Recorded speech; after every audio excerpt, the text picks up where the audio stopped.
Hello student, मैं हृदय एससीजे institute से। तो आज हम करने वाले हैं पावर इन एसी सर्किट। बहुत ध्यानपूर्वक समझिएगा, बहुत इंपॉर्टेंट आपका जो है डेरिवेशन होने वाला है ये। ठीक है, तो पावर इन एसी सर्किट में हमारे पास जो इंस्टेंटेनियस वोल्टेज और इंस्टेंटेनियस अगर मैं करंट फाइंड आउट करता हूं तो कितना है, ई इक्वस टू में E not sine omega T. हम बचपन से पढ़ते हुए आ रहे हैं, मतलब इस चैप्टर से। तो आई इक्वस टू में क्या हो जाएगा, आई नॉट साइन ओमेगा टी होता था, लेकिन यहाँ पर जो फाई हो रहा है बेटा वो क्या हो जाएगा, phi is the phase angle by which voltage E leads to the current I। ठीक है, तो यहां पर ओमेगा टी माइनस में फाई कर लिया है क्योंकि वोल्टेज क्या कर रहा है बेटा, लीड कर रहा है करंट से। क्लियर हो गई। तो यहां पर जो इंस्टेंटेनियस आई की जो इंस्टेंटेनियस करंट की जो हमारे पास इक्वेशन आएगी, that is I naught I equal to में I naught sine omega t minus में फाई। क्लियर हो गई, अच्छे से समझ में आ गई।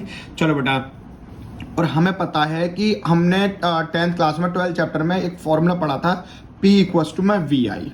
ठीक है बेटा, V तो यहाँ पर क्या है, E से कन्वर्ट हो रहा है, तो V इक्वल टू में क्या हो जाएगा बेटा, E आई।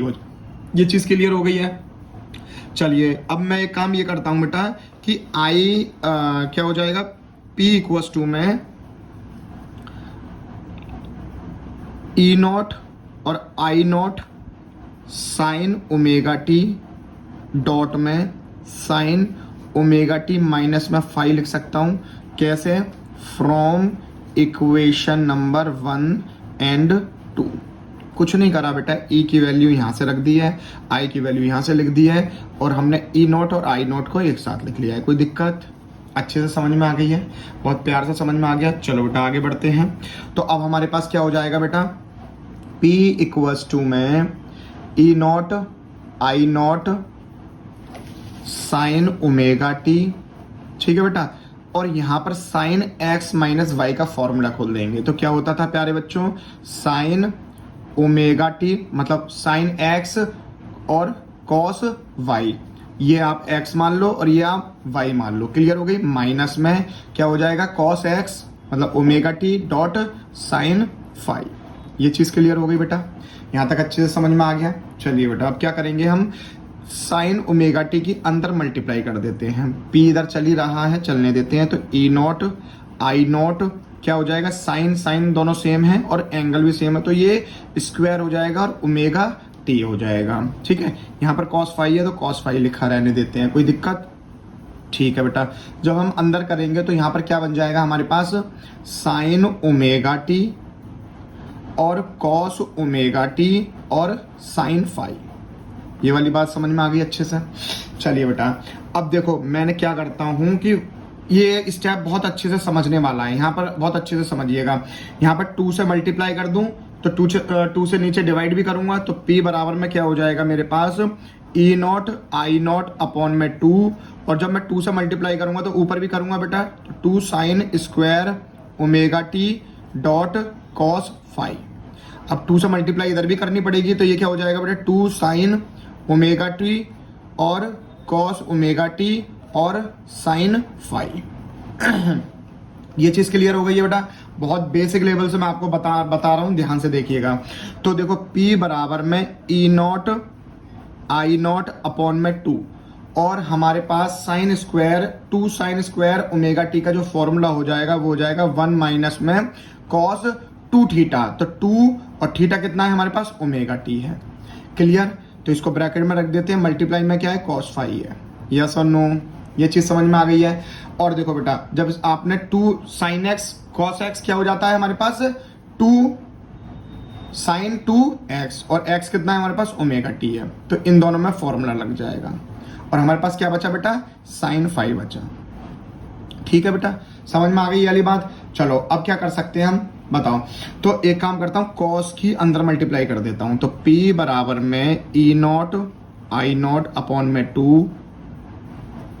यहां पर ध्यान से देखना, ये क्या हो जाएगा बेटा, कॉस फाई। ठीक है, जब इसकी मल्टीप्लाई इधर कर रहा हूं तो मैं इसको ना ब्रैकेट में लिख लेता हूं। ठीक है, क्या हो जाएगा, कॉस 2 ओमेगा टी और कॉस फाई ठीक है, क्योंकि इसकी मल्टीप्लाई 1 में कर दी तो ये आ गया, इसकी मल्टीप्लाई इधर करूंगा तो ये मल्टीप्लाई में आ जाएगा, माइनस का साइन है तो बेटा माइनस, और माइनस माइनस यहाँ से कॉमन ले रहे हैं हम, तो यहाँ पर प्लस आ जाएगा माइनस की जगह, और यहाँ पर क्या बचेगा बेटा साइन 2 ओमेगा टी और sine phi.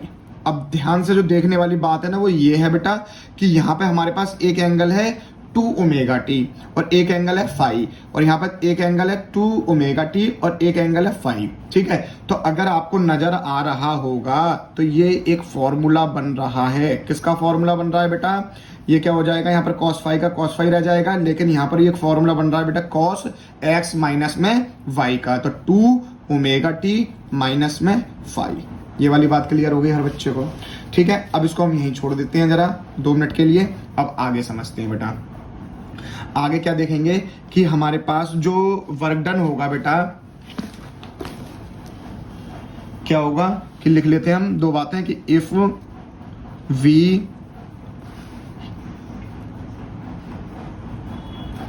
We assume the instantaneous power to remain